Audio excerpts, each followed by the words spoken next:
Presiden Prabowo Subianto menyampaikan harapannya untuk bertemu dengan CEO Nvidia, Jensen Huang, melalui panggilan telepon yang ia lakukan kepada CEO Goto, Patrick Walujo.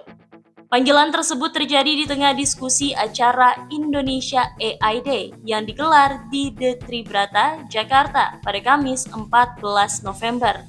Saat dihubungkan langsung oleh Patrick yang tengah memoderasi diskusi Jensen Huang dan Menteri BUMN Erick Thohir, Prabowo menyapa dengan menyatakan apresiasinya terhadap kepedulian Nvidia dan Huang terhadap isu bencana alam yang tengah melanda Indonesia. Dalam kesempatan itu, Prabowo juga mengajak Nvidia untuk memperkuat kolaborasi dengan Indonesia.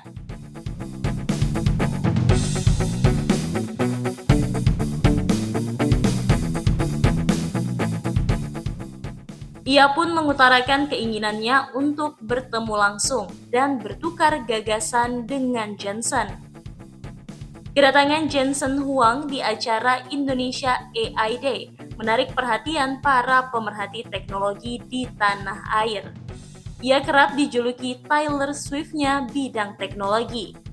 Sebagai pemimpin Nvidia, Huang telah membawa perusahaannya menjadi pusat pengembangan chip GPU yang krusial bagi solusi kecerdasan buatan. Penggunaan GPU Nvidia telah menjadi standar bagi banyak aplikasi AI di seluruh dunia, dengan meningkatnya permintaan global yang turut mendorong Huang menjadi salah satu orang terkaya di dunia.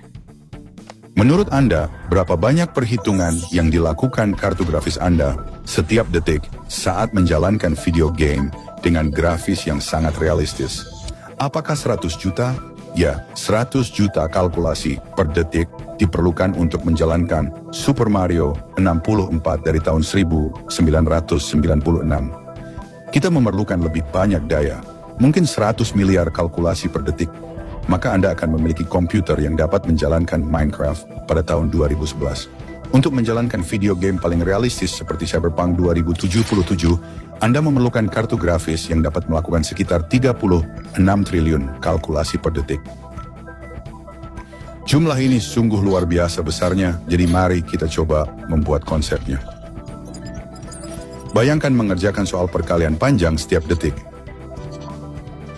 Sekarang, katakanlah semua orang di planet ini melakukan jenis perhitungan yang serupa namun dengan angka yang berbeda. Untuk mencapai kekuatan komputasi yang setara dengan kartu grafis ini, dan 36 triliun penghitungan per detiknya, kita memerlukan sekitar 4.400 bumi yang dipenuhi manusia. Semuanya bekerja sama dan menyelesaikan satu penghitungan setiap detiknya. Agak membingungkan jika kita berpikir bahwa sebuah perangkat dapat mengelola semua perhitungan ini. Jadi dalam video ini kita akan melihat cara kerja kartu grafis dalam dua bagian. Pertama, kita akan membuka kartu grafis ini dan menjelajahi berbagai komponen di dalamnya, serta desain fisik dan arsitektur GPU atau unit pemrosesan grafis. Kedua, kita akan menjelajahi arsitektur komputasi dan melihat bagaimana GPU memproses tumpukan data dan mengapa GPU ideal untuk menjalankan grafis video game, penambangan Bitcoin, jaringan neural, dan AI. Jadi, tunggu dulu dan mari kita mulai.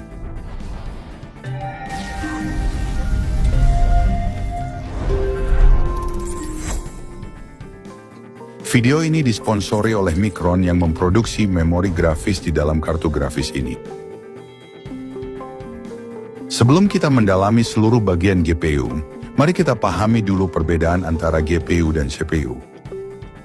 Di dalam kartu grafis ini, unit pemrosesan grafis atau GPU memiliki lebih dari 10.000 inti. Namun, ketika kita melihat CPU atau Central Processing Unit yang terpasang pada motherboard, kita menemukan sirkuit atau chip terintegrasi yang hanya memiliki 24 inti. Jadi, mana yang lebih kuat? 10.000 jauh lebih banyak daripada 24. Jadi Anda mungkin berpikir GPU lebih bertenaga, namun ini lebih rumit dari itu. Analogi yang berguna adalah membayangkan GPU sebagai kapal kargo besar dan CPU sebagai pesawat jet jumbo.